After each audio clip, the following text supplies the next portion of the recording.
সবাইকে পবিত্র ঈদ উল ফিতরের শুভেচ্ছা। ঈদ মোবারক। আমাদের দেশের একজন বিখ্যাত সাংবাদিক, অবিসংবাদিত সাংবাদিক, দুঃসাহসী সাংবাদিক এবং সাহসী সাংবাদিক, নির্ভীক সাংবাদিক খালিদ মহিউদ্দিন। তার সম্পর্কে কিছু কথা শেয়ার করতে চাই। তিনি এখন অনেক কিছু বুঝতে পারছেন না। তার একটা অনুষ্ঠানের নাম হলো খালিদ মহিউদ্দিন জানতে চায়। খালিদ মহিউদ্দিন জানতে চায়, মার্কিন যুক্তরাষ্ট্র থেকে তিনি জানতে চান। আমরা তাকে ইন্ডিপেন্ডেন্ট টেলিভিশনে বেশ দাপটের সাথে কাজ করতে দেখেছি, টকশো করতে দেখেছি, বিভিন্ন জনকে নানানভাবে তিনি জেরা করেছেন, আমরা দেখেছি সেটা। ইন্ডিপেন্ডেন্ট টেলিভিশন আপনারা জানেন সালমান এফ রহমান যদি দুর্নীতিবাজ হয়ে থাকে তাহলে সেই দুর্নীতিবাজের চ্যানেলে তাঁর এটা বিবেচনা করা উচিত ছিল সালমান এফ রহমানের চরিত্র কী, সালমান এফ রহমান ব্যাংক ডাকাতি করছেন কিনা, বাংলাদেশের মানুষের ক্ষতি করছেন কিনা। সেই চ্যানেলে কিন্তু দীর্ঘদিন যাবৎ খালিদ মহিউদ্দিন সাহেব চাকরি করেছেন। আচ্ছা, তারপরে আমরা জানি না সেটা ইন্ডিপেন্ডেন্ট টেলিভিশন থেকে কি তাকে বের করে দেওয়া হয়েছে নাকি তিনি চলে গেছেন। তিনি গেছেন ডয়েচে ভেলে থেকে বেশ কিছুদিন কাজ করেছেন তিনি, এবং সেখানে বহু রাজনৈতিক নেতাদেরকে নিয়ে বা অন্যান্য নেতৃবৃন্দকে নিয়ে তিনি জেরা করতেন। অনেক কিছু বের করতে চাইতেন, জানতে চাইতেন এবং তার মতামত এস্টাবলিশ করতে তিনি চেষ্টা করতেন। ভালো, খুবই ভালো। অনুষ্ঠানটা বেশ জনপ্রিয় হয়েছিল ডয়েচে ভেলে থেকে যিনি করেছেন। ডয়েচে ভেলে থেকে তিনি আবার কীভাবে বেরিয়ে গেছেন বা তাকে বের করে দেওয়া হয়েছে কিনা বা চাকরিচ্যুতি ঘটেছে কিনা, তাকে ফায়ার করেছিল কিনা সেই বিষয়ে তো ক্লিয়ার না। কিন্তু সেখান থেকে তিনি মার্কিন যুক্তরাষ্ট্রে চলে এসেছেন। মার্কিন যুক্তরাষ্ট্রে এসে তিনি ঠিকানা পত্রিকার সাথে যুক্ত হয়েছেন। আর ঠিকানা পত্রিকা নিয়েও অনেক বিতর্ক আছে এবং অনেকে বলছেন আবার ঠিকানা পত্রিকা না, অন্য আরেকজন কারোর সাথে তিনি যুক্ত আছেন এখন। সেটা হচ্ছে আমাদের যে পলক, যিনি এখন জেলে আছেন, তার সাথে একজন ব্যবসা করতেন, তিনি এখন মার্কিন যুক্তরাষ্ট্রে আছেন। হাজার হাজার কোটি টাকা আছে তার কাছে। এবং সেই এগুলো শোনার কথা, আমি তথ্য প্রমাণ বের করার চেষ্টা করব। তবে সেই তার সাথে তিনি আছেন এবং তিনি সেখান থেকে অনুষ্ঠান করেন। একটা হচ্ছে তিনি লাইভ টক শো করেন বা অনেকে সাক্ষাৎকার নেন, আপনারা দেখেছেন। একবার কিন্তু ওই ছাত্রলীগের সাবেক সভাপতি সাদ্দাম হোসেনের ইন্টারভিউ নিতে গিয়ে তিনি একটা হুমকি ধমকি পেয়েছেন। অনেকে তখন তার নির্ভীক সাংবাদিকতা নিয়ে প্রশ্ন করেছেন। সাদ্দামের ইন্টারভিউ নিতে তাকে ভয় দেখানো হয়েছে। আমাদের প্রিয় হাসনাত আবদুল্লাহ, সেই ভয়ে নির্ভীক সাংবাদিক ভীত হয়ে গেছেন এবং তিনি সাদ্দামের ইন্টারভিউ আর নেননি। আচ্ছা, এই ছাড়া বাংলাদেশে জঙ্গিবাদের উত্থান, বাংলাদেশে জঙ্গিবাদের সাথে যারা সংশ্লিষ্ট অথবা এক্সট্রিমিস্ট যারা আছেন তাদের সবাইকে ইন্টারভিউতে এনে তিনি হালাল করে দেন।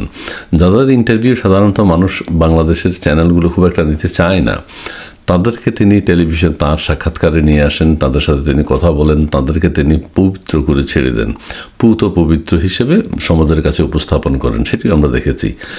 ইদানিং তিনি আরেকটি টকশো করেন, খালিদ মহিউদ্দিন জানতে চায়।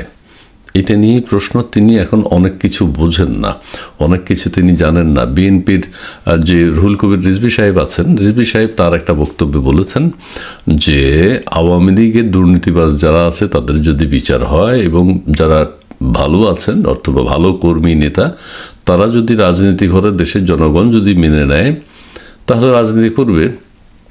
খালিদ মহিউদ্দিন সাহেব এটা বুঝতে পারছেন না যে রুহুল কবির রিজভী কী বলতে চেয়েছে, কোন জনগণ তাদেরকে রাজনৈতিক অধিকার দেবে, আওয়ামী লীগের। ঠিক আছে, খালিদ মহিউদ্দিন এখন অনেক কিছু বোঝেন না এবং আরও বোঝেন না আমাদের সেনা প্রধান এবং ইয়ের সাথে যে ঝামেলাটা হয়েছে দক্ষিণাঞ্চলের যিনি আমির দক্ষিণাঞ্চলের এনসিপির যিনি আমির হাসনাত আবদুল্লাহ একটা ফেসবুক পোস্ট দিয়েছেন এবং সেখানে তিনি সেনাবাহিনীর সাথে কী হয়েছে সেটি তিনি উল্লেখ করেছেন। হাসনাত আবদুল্লাহ যে কথাগুলো বলেছেন যে নির্বাচনের আসন ভাগাভাগি কী, আরও কী ও আওয়ামী লীগের রিফাইন্ড আওয়ামী লীগ রাজনীতি করতে পারবে কি না, আওয়ামী লীগকে কিছু আসন দেওয়া হোক, এইসব হাসনাত আবদুল্লাহ যেটা লিখেছে। সেনাবাহিনীর পক্ষ থেকে সেটা কিছু বলা হয়নি। সেনাবাহিনীর পক্ষ থেকে বলা হয়েছে হাসনাত আবদুল্লাহর এটা হচ্ছে হাস্যকর এবং শিশুসুলভ পোস্ট, হাস্যকর বলেছে।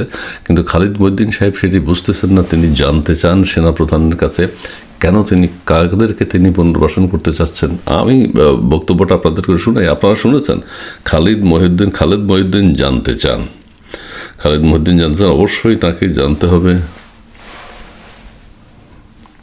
তাদেরকে বলতেছেন ওই যে আপনারা কয়টা আসন নিবেন, আওয়ামী লীগকে আসবে, আওয়ামী লীগ শেখ পরিবার বাদ দিয়ে অনেকটা ভালো পরিবার হয়ে আসবে, ভালো একটা রাজনৈতিক দল হয়ে আসবে, সেইটার ক্ষেত্রে আপনারা কেন মানা করতেছেন, আপনাদের অভিজ্ঞতা নাই, ইত্যাদি ইত্যাদি ইত্যাদিতে। এটা কি সত্যি বিশ্বাস্য? জেনারেল ওয়াকার, আপনার কিন্তু এটা ব্যাখ্যা দিতে হবে, আপনি কিন্তু এটা ব্যাখ্যা দিবেন কিন্তু। আচ্ছা, তো এনসিপি রাজনৈতিক দল, অভিজ্ঞতা কম, আমরা জানি না সেনাবাহিনীর সাথে কি কথা হয়েছে, কিন্তু সেনাবাহিনী তো সেটা প্রত্যাখ্যান করেছে। সেনাবাহিনী বলেছে যে হাসনাত আবদুল্লাহ যে পোস্টে দিয়েছেন সেটা শিশুসুলভ এবং হাস্যকর, তিনি আবার সেনাপ্রধানের কাছে জানতে চান। এরকম কথা যদি হয়ে থাকে আপনাকে জবাব দিতে হবে। আচ্ছা, সত্যি সত্যি এই আসন্ন জাতীয় নির্বাচন, আওয়ামী লীগ আসবে কি আসবে না, এগুলো আপনি এখানে বসে বসে ঠিক করতেছেন কিনা, এটা কিন্তু আপনার ব্যাখ্যা দিতে হবে। উনিও উত্তেজিত হয়ে যাচ্ছেন আমাদের ওই যে ব্যারিস্টার ফুয়াদের মতো। হ্যাঁ, কিছুদিন পর হয়তো উনি সেনা ভবন বা সেনাবাহিনী সেনাপ্রধানকে আক্রমণের ঘোষণা দিতে পারেন। আপনার কিন্তু মনে থাকবে, আপনি যদি এটা ভালোর কারণেও করে থাকেন, আপনি যদি কারো ভালো করার জন্য এটা করে থাকেন, তবুও কিন্তু আপনি এটার ব্যাখ্যা দিবেন। এটার ব্যাখ্যা আপনি আজকে বর্তমানের খাতিরে দিবেন। যেই অতীত, যেই জুলাই আগস্টের রক্তের উপর দাঁড়া হয়ে এই নতুন বন্দোবস্ত আসছে, নতুন সরকার আসছে, সেই খাতিরে দিবেন। যেই ভবিষ্যতের দিকে আমরা তাকায় আসি। আচ্ছা, ঠিক আছে, সেনাপ্রধান সেনাবাহিনী থেকে তো এক ধরনের বক্তব্য দেওয়া হয়েছে যেটা হাস্যকর, এবং আবারও বলছি হাস্যকর এবং শিশুসুলভ। খালিদ মহিউদ্দিন সাহেব সে ব্যাপারে আরেকটা ভিডিও করবেন নিশ্চয়ই। সেনাবাহিনী তাদের বক্তব্য দিয়েছে, তারা তাদের বক্তব্য ক্লিয়ার করেছে। আর জুলাই আগস্ট বিপ্লবের কথা যেটা বলেন যে সেনাপ্রধান তখন তো জুলাই আগস্ট বিপ্লবকে সহযোগিতা করেছিল, তখন সেনাপ্রধান ভালো ছিলেন। এখন আবার সেনাপ্রধান কথা বলেছেন কিনা আমরা ক্লিয়ার না। হাসনাত আবদুল্লাহ যেটা দিয়েছে, হাসনাত আবদুল্লাহ যে কথাটা বলেছে সেই প্রেক্ষিতে সেনাপ্রধান তাদের বক্তব্য দিয়েছেন সেনাবাহিনী থেকে। এখন যখন জুলাই আগস্ট বিপ্লবের সময় সেনাবাহিনী সহযোগিতা করেছিল তখন সেনাবাহিনী খুব ভালো ছিল। সেনাবাহিনীর এখন বর্তমান ভূমিকা সম্পর্কে খালিদ মহিউদ্দিন সাহেব জানতে চান, তিনি এখন বুঝতে পারছেন না সেনাবাহিনী ভবিষ্যতের খাতিরেও আপনি কিন্তু ব্যাখ্যা দিবেন। আপনি ব্যাখ্যা দিবেন জেনারেল ওয়াকার, যে আপনি আসলে বাংলাদেশের রাজনীতিতে কারা পরবর্তী সময় ক্ষমতায় আসবে কি আসবে না তা আপনি এখানে বসে বসে ঠিক করতেছেন কিনা, আপনি কিন্তু ব্যাখ্যা দিবেন।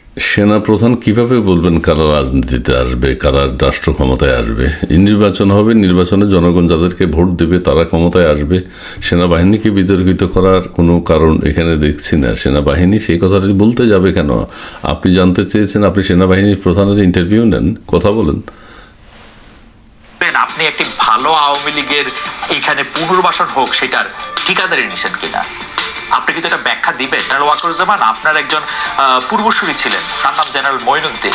জেনারেল মঈনুদ্দিনও কিন্তু দেশের ভালো করতে গেছিলেন, অন্তত তার বই খাতা পড়ে এরকমই মনে হয়। ভালো করতে গিয়ে উনি কি কি করছেন সেটা নিশ্চয়ই আপনি মনে থাকার কথা। ওই সময় আপনি এবার দেশে যে নৈরাজ্যকর পরিস্থিতি চলছে, এখন দেশের জনগণই চেয়েছে সেনাপ্রধান হস্তক্ষেপ করুক, সেনাপ্রধান ক্ষমতা নিক, বিশেষ ক্ষমতা আইন জারি করুক, জরুরি শাসন ব্যবস্থা জারি করুক। মানুষ আগ্রহ দেখিয়েছে, কিন্তু সেনাবাহিনী সেই কাজটি করেনি। সেনাবাহিনী তাদের ভূমিকায় আছে, সেনাবাহিনী তাদেরকে ম্যাজিস্ট্রেসি পাওয়ার দেওয়া হয়েছে, তারা মাঠে ঘাটে সর্বত্র ছড়িয়ে আছেন। জুলাই আগস্টের বিপ্লবের পর থেকে এখন পর্যন্ত সেনাবাহিনী কিন্তু মাঠে আছে, তারাই কিন্তু দেশের নিয়ন্ত্রণ করছে। যে অনেক গুরুত্বপূর্ণ কর্মকর্তা, কিন্তু আমি আপনার কাছ থেকে এটার ব্যাখ্যা চাই। আপনি কিন্তু সব বিষয়ে কিন্তু আপনার অবস্থান পরিষ্কার করেন, আপনি কিন্তু কথা বলেন, আমাদের সাথে কথা না বলতে পারেন। আপনার কি বলে জানি, আপনার এটাকে জানি কি বলে, আইএসপিআর দিয়ে আপনি জানাবেন জানাব হাসনাত আবদুল্লাহ এটা ঠিক বলছে কি ঠিক বলে নাই। আপনারা হাসনাত আবদুল্লাহকে ডাইকা নিয়ে এগুলি বলতেছেন কিনা এটা জানাবেন, ঠিক আছে? আমি যেটা বুঝতেছি না এবং যেখানে আমার একটা কনসার্ন সেটা হচ্ছে যে কোনো একটা গ্রুপের বা কোনো একটা চক্রের কোনো একটা কায়েমি স্বার্থবাদী জায়গার কথা শুনে নাকি এই মুখোমুখি করা হইতেছে সেনাবাহিনী। উনি অনেক কিছুই বুঝতেছেন না এখন। হাসনাত আবদুল্লাহর কথা কিন্তু বুঝেছেন, হাসনাত আবদুল্লাহর কথা বুঝে গেছেন, এবং বর্তমান ডক্টর ইউনূসের কথাও তিনি বুঝেছেন, এবং বর্তমান উপদেষ্টা মণ্ডলী যা বলেন তাই তিনি বুঝতে পারেন। কিন্তু তার অনুষ্ঠানটার নাম হলো খালিদ মহিউদ্দিন জানতে চায়। খালিদ মহিউদ্দিন জানতে চায়। এখন জানতে চান, আপনি সেনাপ্রধানের কাছে জানতে চান, সরাসরি আপনাকে ইন্টারভিউ দেবেন। আইএসপিআর এর মাধ্যমে তারা এক ধরনের বলেছে, আইএসপিআর না হোক, তারা ওই নেত্র নিউজ একটা পত্রিকা আছে আপনাদেরই, সেই নেত্র নিউজের মাধ্যমে বলছে যে এটা হাস্যকর এবং শিশুসুলভ, আপনি এই বক্তব্য নিয়ে আরেকটা আইটেম করবেন নিশ্চয়ই। এবং তিনি কনসার্ন, তিনি বুঝতে পারছেন না দেশে কি হচ্ছে। তিনি একজন নির্ভীক এবং বিজ্ঞ সাংবাদিক, অবশ্যই বিজ্ঞ সাংবাদিক, নির্ভীক, সাহসী, দুঃসাহসী সাংবাদিক।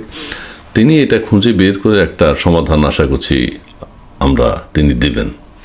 অন্য কারো আমরা কিন্তু এর নানা রকম লক্ষণ দেখছি। গত সপ্তাহে কি হয়েছে, তুলসী গ্যাবার্ড কি বলছে, সেটার ব্যাখ্যা সরকার কি দিছে, সেইটার ব্যাখ্যা নিয়ে আরো কত চর্চা হয়েছে, সেগুলি কিন্তু আমরা দেখছি। আমি কিন্তু আবারও দেখতেছিলাম যে যদিও আমরা মুখে বলতেছি তুলসী গ্যাবার্ড যেগুলি বলতেছেন সেগুলির আমরা যথেষ্ট পরিমাণে প্রতিবাদ করছি, কিন্তু সরকারের যেসব জায়গায় জায়গায় যেগুলি ঠিক করার কথা সেগুলি তারা ঠিক করছেন কিনা সেটাও একটু দেখে নিয়েন। জেনারেল ওয়াকার, আপনি আপনার বক্তব্য পরিষ্কার করেন কিন্তু জেনারেল ওয়াকার, আপনি আপনার বক্তব্য ক্লিয়ার করেন। তুলসী গ্যাবার্ড কি বলেছিল? তুলসী গ্যাবার্ড যেটা বলেছে, বাংলাদেশে তো কিছু বিশৃঙ্খলতা ঘটে, সবসময় ঘটে, বিশৃঙ্খলা ঘটে। আমাদের ভিন্ন ধর্মাবলম্বী যারা আছেন, সংখ্যালঘু যারা আছেন, তাদের সাথে সব সময় ঘটে থাকে। বিগত 16 বছরে ঘটেছে, তার আগে 5 বছরে ঘটেছে, তার আগে 2 বছরে ঘটেছে, তারা সবসময় ঘটে। বাংলাদেশের মানুষের বিশেষ করে ইয়াং জেনারেশন মেন্টালিটি নষ্ট হয়ে গেছে এবং নানানভাবে যেভাবে সংখ্যালঘুদের বিভিন্ন ওয়াজ মাহফিল থেকে হ্যারাসমেন্ট করা হয়, ধিক্কার জানানো হয়, ইয়াং জেনারেশন নষ্ট হয়ে গেছে এবং তারা যে কোনোভাবে যেই ক্ষমতা শাসক থাকুক, মার্কিন যুক্তরাষ্ট্রের প্রেসিডেন্ট ডোনাল্ড ট্রাম্পও যদি ক্ষমতায় থাকে বাংলাদেশে, এই সংখ্যালঘু নির্যাতন বা এই পারস্পরিক হানাহানি এটা বন্ধ করতে পারবে না। এই কোনোভাবেই যে মূর্তি ভেঙে আসবে অথবা কোরআন শরীফ রেখে আসবে, এটা কিছু করার নেই। প্রত্যেকে যদি সচেতন না হয়, এটা সমাধান সম্ভব না। কাজেই এখন সেনাপ্রধানের কাছে যে বক্তব্য জানতে চেয়েছেন খালেদ মহিউদ্দিন, অনেকে বলছে এখন নাকি অনেক কিছু উনি বলছেন না এবং তিনি এখন যেখানে কাজ করছেন সেটাও এক ধরনের একটা অবৈধ কারবারের সাথে যারা জড়িত, লুণ্ঠনের সাথে যারা জড়িত ছিল অথবা অবৈধ অর্থের মালিক আছেন, তাদের অধীনে তিনি কাজ করছেন। খালেদ মহিউদ্দিন সাহেব আশা করি নিজে ব্যক্তিগতভাবে একটা চ্যানেল করবেন, ইউটিউব চ্যানেল, নিজে তিনি এতজনের আশ্রয় থাকতে হয় কেন, ঠিকানার আশ্রয় থাকতে হবে কেন, ডয়েচে ভেলেতে যেতে হবে কেন? ইন্ডিপেন্ডেন্ট টেলিভিশনে চাকরি করেছেন সেই মালিকও একজন বিতর্কিত মানুষ। বিতর্কিত মানুষদের সাথেই তার উঠা বসা, তার কাজ কারবার। কাজেই বিতর্কিত মানুষদের সাথে যার চলাচল সবসময় বেশি, তার থেকে সাংবাদিকতার নির্ভীক কি যেন অবিসংবাদিত বলিষ্ঠ কণ্ঠস্বর নির্ভয়ে সাংবাদিকতা করেন, এরকম একজন সংবাদকর্মীর কাছ থেকে ভালো কিছু আশা করা যায় না। তিনি যেভাবে ছিলেন সেটা ভালো ছিল এক ধরনের, কিন্তু ইদানিং এই বর্তমান অন্তর্বর্তীকালীন সরকারকে বেশ তিনি আলোচনায় নিয়ে আসছেন এবং অন্তর্বর্তীকালীন সরকারের যারা বিরোধিতা করে তাদের সমালোচনা করে, বিরোধিতা বলতে না, রাষ্ট্রের পক্ষে যারা অন্তর্বর্তীকালীন সরকারের সমালোচনা করে তাদেরকে তিনি ধুয়ে মুছে ফেলতে চান। জনাব খালেদ মহিউদ্দিন, আশা করছি তিনি নিজে, দেশবাসী মনে করছে, অনেকে মনে করছে, নিজের নামে একটা চ্যানেল করে, ওনার ব্যাপক পরিচিতি আছে, উনি এখন কারো অধীনে থাকার মানুষ না, উনি নিজেই একটা প্রতিষ্ঠান। সেই হিসেবে উনি নিজেই তার যে কথাটি বলতে চান, যা কিছু জানতে চান, নিজস্ব চ্যানেল থেকে তিনি বলবেন এবং জানতে চেষ্টা করবেন। ধন্যবাদ।